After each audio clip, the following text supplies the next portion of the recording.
They're lazy. They don't want to do all their job. That's also Yes. robbing, because you're getting such a pay to do such a job, and when you're Yeah. lazy and don't do it, you're robbing God. You're robbing that company of money that doesn't belong to you because you're not being a faithful worker. And yeah, that's true and everything. So yeah, that happens. I've experienced with even someone, a coworker at work and everything.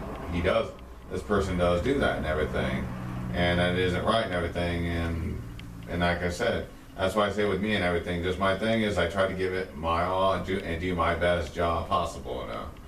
That's as much as you can ask. I'm agree I'm not perfect, but you give it your best. And I may make mistakes, but I still try to give my best and everything. I'm not perfect on whatever I do. Non-payment of debts. Wow. If one puts his hand into another's pocket or a cash box and takes money, that is universally recognized as stealing. It must be evident that there is no less sin if one finds money belonging to another and appropriates it. Likewise, if one is entrusted with money to deliver to another and he fails to do it, but uses it himself, this is also stealing, equally with the other, although it is sometimes designated by a milder term. Page 106. What is the difference then if one has received from another goods or service for which he owes a certain amount of money and he fails to pay the debt? No matter how men may regard it or what the law of the land may say about it, the fact remains that it is the direct violation of the 8th commandment. The Savior's quotation of this commandment was, "Defraud not." Mark 10:19. Deprive no one of that which is his due. So the convenient way some people have of forgetting to pay their debts is the transgression of the commandment. The Bible way is to pay a thing just as soon as it is due. Someone will say, one cannot always have by him the means wherewith to pay a debt. Very true. And this emphasizes the necessity for the apostolic injunction. Romans 13:8. And this is a very important thing right now, because now we live in, like I said, we're going to deal with modern times right now more than anything, because modern times, it's easier to break this commandment of God more than anything. I understand we can't keep it up to the full spirituality of the law, but we got to keep it up to the full letter as our best of our ability. Now, like modern day right now, like for example, right now in this day and age, is many people will give you credit cards. And what does that do? You're living well with outside your means. So you remember, you have a job. In other words, you're spending what you don't make. Yeah, you're spending what you really do not have. So for example, if you don't, right now you make a certain amount of money, like me and my wife and everything, we live on the amount of money that we have. We deal with zero credit cards. And the reason I deal with zero credit cards is because I got to learn by experiences. My parents before used to have credit cards, and a long time ago they had to file bankruptcy even twice. And it was due to what? It was due to credit cards and everything. And they used to tell me to get a credit card. I'm like, no. So I learned from their experience that that is not good. So now, me and my wife, we don't want to live well outside our means. If we don't have it, guess what? Should we really be having it and everything? So like I said, that's the case. If you can't afford it, don't get it. Yeah, if you really can't afford it, do not get it and everything. That's why I say when credit cards and everything, you get too comfortable in doing that, and then you have debt that you're going to owe, and then guess what?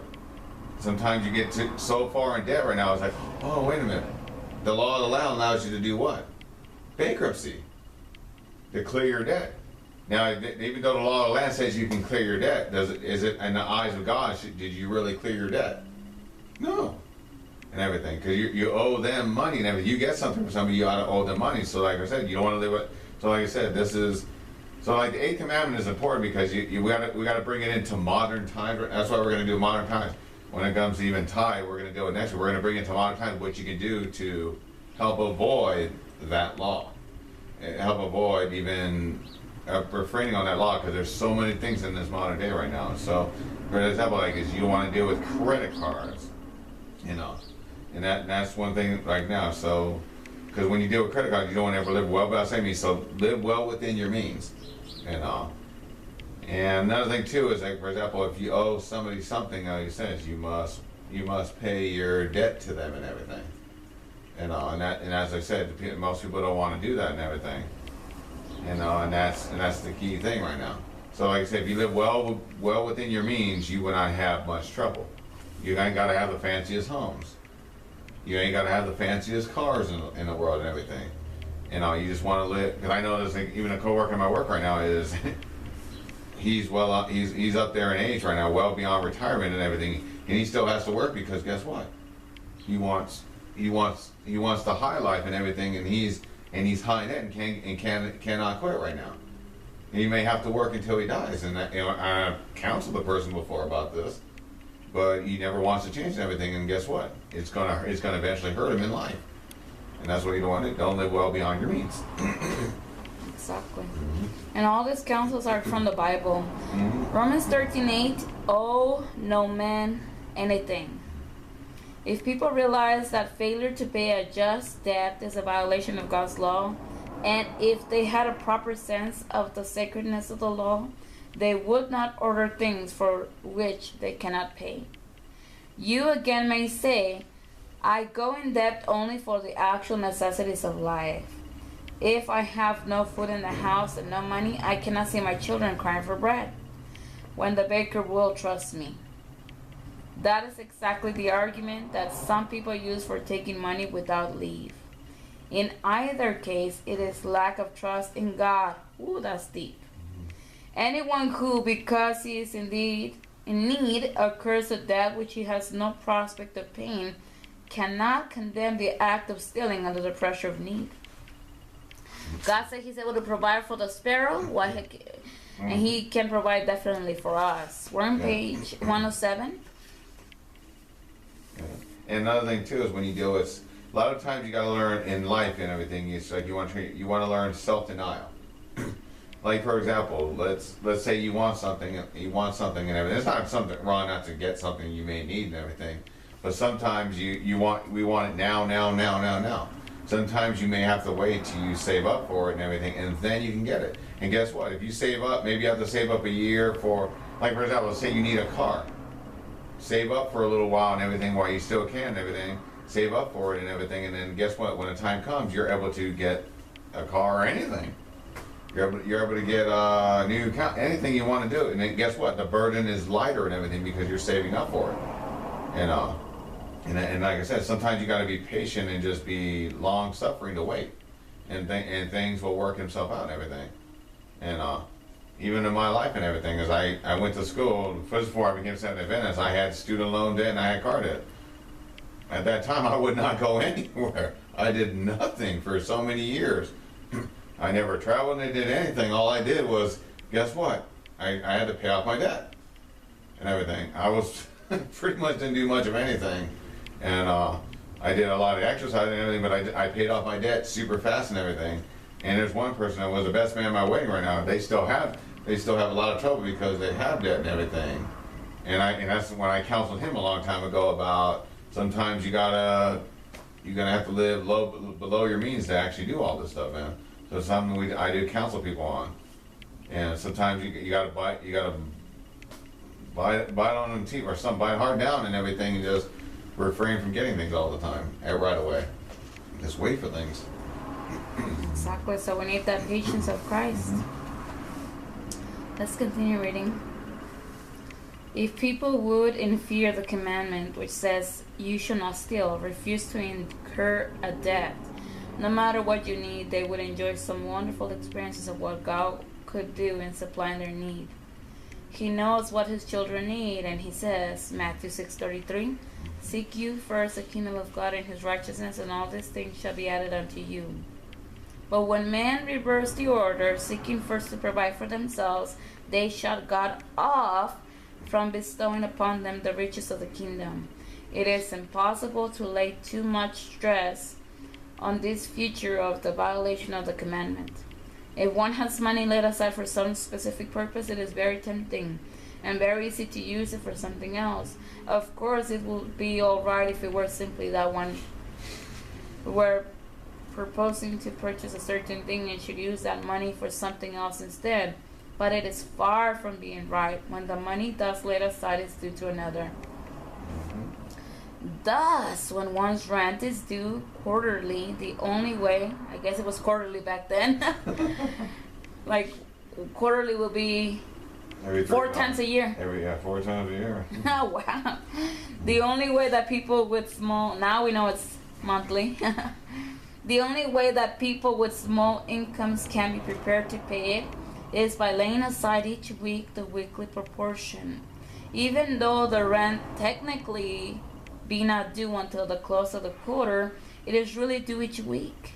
And if the money be used for food or clothing, or worse yet, for pleasure, so that the sum is not ready by quarter day, there is a direct transgression of the commandment. See that? Yeah, so it makes a very good point. Just don't wait till the last second. Like, oh, I got to gather it up then. Is always be constantly aware that your debt is there, and like I heard it say sometimes is if you may have to eat a lot less. You may have to eat just beans and rice or something like that to get your debt, or oats to get your debt paid off. Everything you might have to not eat all this fancy eating or something, or going out places and everything to get your debt paid off. See, me and my wife right now, we're out of debt right now because Praise God. Praise God, we're out of debt right now, and we really don't want the debt anymore and everything, so we don't actually have to worry about it. And even when we were in debt, because we had card before, we sat there and get the thing paid off and everything as soon as possible. You know, and that's how it is and everything. Sometimes we have to self-sacrifice ourselves to do that, and it's been experienced for years and everything. That's what I did. And you know what? It was a blessing because I've seen many people in life that literally are always stressing out. I've seen people in life that look older than can be and everything because they get dressed. Like, for example, my sister and everything. My sister right now has high debt right now because she did not listen to me back then. I tried to counsel her on doing things a better way and everything, just like we were reading in this book right now, and yet she didn't, and then look what ends up happening. She ends up getting into a lot more trouble than she does. And I agree it may look appealing at first. Just for example, sin may look appealing, but in the end it'll be what? It'll be shipwreck and everything. So like I said, it may look appealing to have the stuff in the beginning of time, but when you, like for example, I've seen some people like, wow, they get a brand new house. Oh, the house is great. It looks great at first. It may look great for next year, but I know some people at the time is when it gets later on down the years, the house is not so appealing when you're struggling all the time and everything. Exactly. And that happened to some people. I know one people, and they had to pay. 2 people had to work to pay 1 home mortgage and everything, and they were making great money, but yet they decided to downsize because guess what? It wasn't so appealing after all. Mm-hmm. Oh great, the home was nice. I've seen it, but they went into a smaller home, and guess what? They said the smaller home looked prettier now that you don't have the debt. It was much more beautiful than not knowing you have it. That's funny. One has appropriated that which is not his own. The money laid aside week by week belongs to the landlord, as much as though it were already in his pocket. The fact that we are allowed to keep it in our possession for a time does not give us any more right to use it.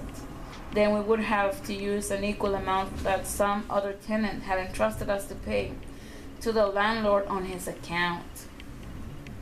What we owe to the world, to all of us, the scripture says, we're on page 108, 1 Corinthians 6:19, you are not your own. The whole law, of which the 8th commandment is a part, is summed up in these words. Luke 10:27. Would you like to read that, husband, please?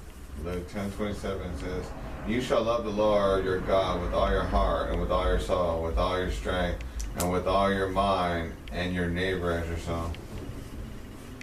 Love means service. The fact that we are not our own, but we belong to the Lord, who not only has made us, but has redeemed us, show us that our service belongs to Him. The Apostle Paul recognized this when he said in Acts 27:23, So, "There should by me this night the angel of God, There stood by me. Oh, there stood by me this night the angel of God, who I am and whom I serve. Whose I am and who I serve. So we belong to God. So the law requires that we should serve the Lord with all the soul and strength and mind. But we cannot do anything directly for the Lord. He is not in need of food or clothing. And we will not supply him if we were. But he has shown us how to render service. His life is given to the world. Therefore he says that every service rendered to men is done to him. We are exhorted in Ecclesiastes 9:10. Whosoever find your hands to do it with your might. That's what I was saying earlier. When you do everything to the best of your ability.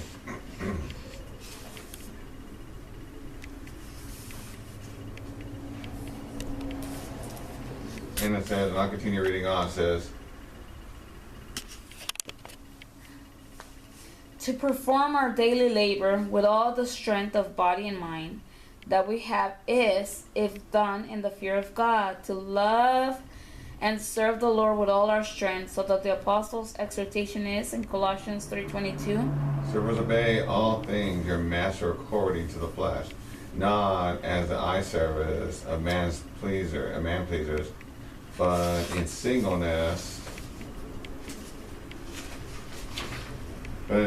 of heart, fearing God. And whatsoever you do it heartily as to the Lord, and not unto men, knowing not that of the Lord you shall receive a reward of inheritance, for you serve the Lord Christ. That is deep.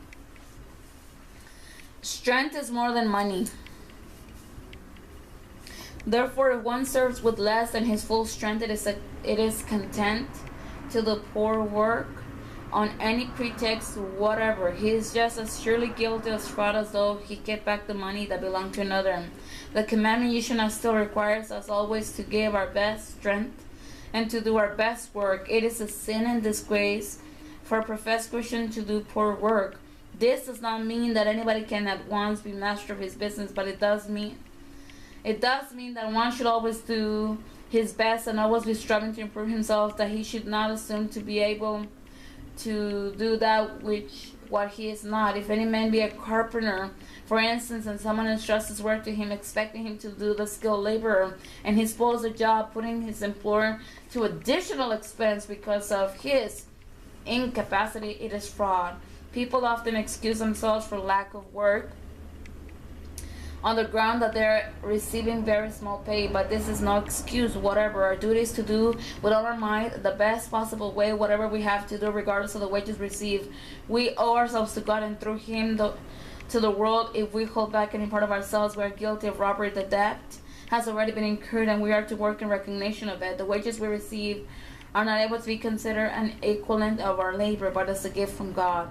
Labor is life, and money is an equivalent for life. He who works only for what he gets, and who says he is to render sufficient service for the small wages he receives, has a very low estimate of the value of his life. If his work is really worth no more than the money he receives, he is robbing God of strength due to him, and so is robbing the world of service that he ought to render. For contrary to the cognition, to the common idea, the world owes me not a living. We owe to the world the living which God has already given us in advantage. We're going to go ahead and put a stop right here. Thank you so much. Stay tuned for the next videos until next Sabbath. Let us have a word of prayer. Father in heaven, may we do everything to the best of our abilities in our work, that we do not rob this world of our service and rob you by breaking your law. In your Son Jesus' name, amen. Thank you so much. Bye-bye.